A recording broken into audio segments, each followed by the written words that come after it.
Merdeka! Merdeka! Merdeka! Tarikh Keramat 31 Ogos 1957 merupakan tarikh kemerdekaan negara kita. Tahukah anda, tarikh berkenaan dipilih atau dirujuk atas nasihat seorang ulama besar pada ketika itu. Tokoh berkenaan adalah Syekh Abdullah Fahim.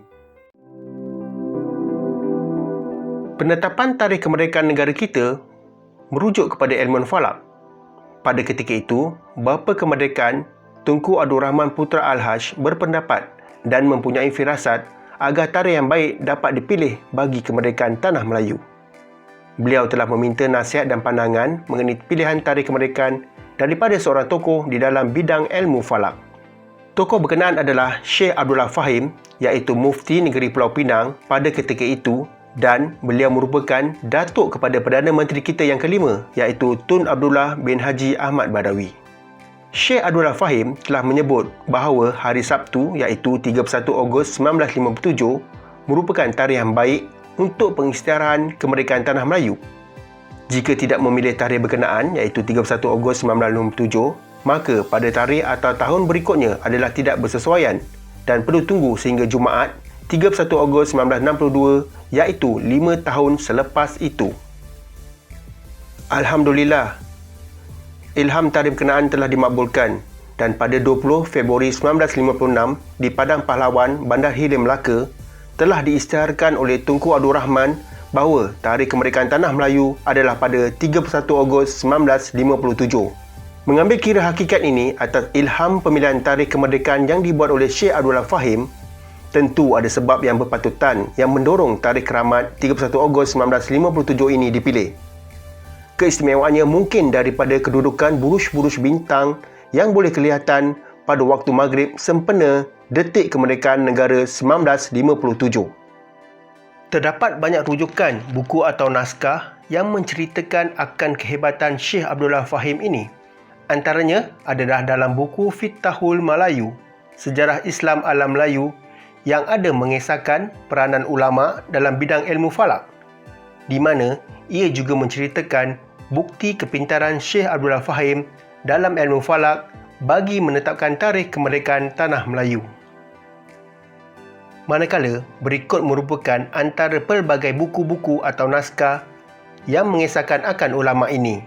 Antaranya ialah buku Syekh Abdullah Fahim, Penentu Tarikh Kemerdekaan 31 Ogos 57, Syekh Abdullah Fahim, Ulama Melayu Progresif, Syekh Abdullah Fahim, Ulama Al-Sunnah wal Al-Jamaah dan Perjuangan Kebangsaan, The Ijazah of Abdullah Fahim.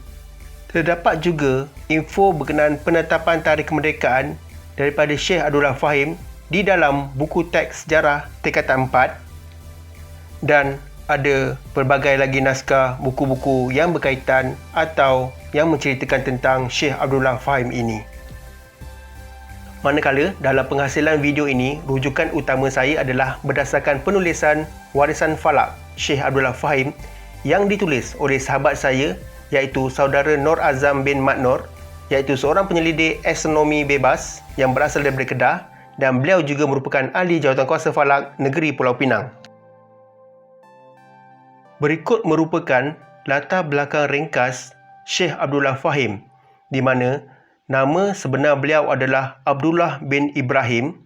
Beliau dilahirkan pada tahun 1879 Masihi, di mana tarikh sebenar kelahiran beliau tiada diketahui, dan beliau telah lahir di Mekah kerana pada waktu itu bapa beliau Syekh Ibrahim bin Tahir yang berasal daripada Kubur Panjang, Kedah, telah merantau ke Mekah menjadi guru Al-Quran di Masjidil Haram.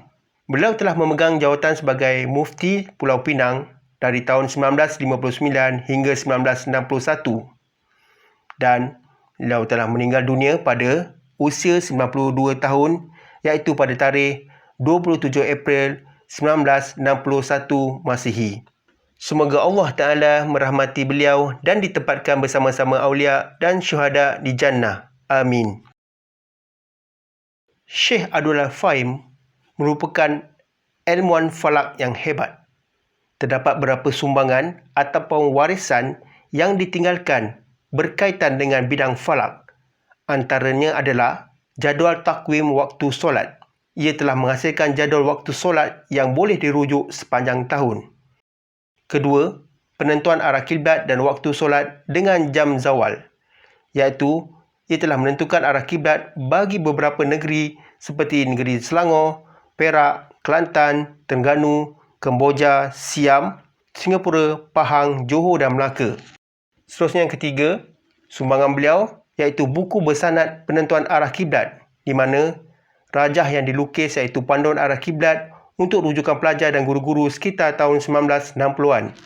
Seterusnya, Daratul Wa'arif Al-Wataniyah dan Masjid Al-Jami'ul Badawi iaitu merupakan sekolah dan masjid yang telah beliau wujudkan di kepala batas Pulau Pinang. Yang kelima, sumbangan beliau dalam penciptaan perigi pencerapan bintang iaitu idea membuat satu lubang atau perigi yang boleh melihat atau membuat cerapan. Ia seperti konsep mewujudkan balai cerap bintang. Dan sumbangan yang besar beliau adalah dalam peristiwa falak detik kemerdekaan Tanah Melayu, iaitu pemilihan tarikh 31 Ogos 1947 ini. Mengikut sumber, ia mengambil kira masa kejatuhan Melaka ke tangan Portugis pada 24 Ogos 1511 Masihi, iaitu pada hari Ahad sebagai asas untuk beliau membuat pengiraan. Sekian saja perkongsian saya berkenai Sheikh Abdullah Fahim, penentu tarikh kemerdekaan 31 Ogos 1957. Semoga perkongsian ini memberi manfaat dan pengetahuan kepada kita semua. Sekian daripada saya. Sekian. Terima kasih. Kau ulama terkemuka, menjadi rujukan sentiasa. Sumbangan tidak terhingga demi agama, bangsa dan negara. Ilmu falak cara kawala dikaji, walaupun kau telah pergi, ketokohanmu diingati, kau cendekiawan tiada ganti. Kaulah Syekh Abdullah Fahim.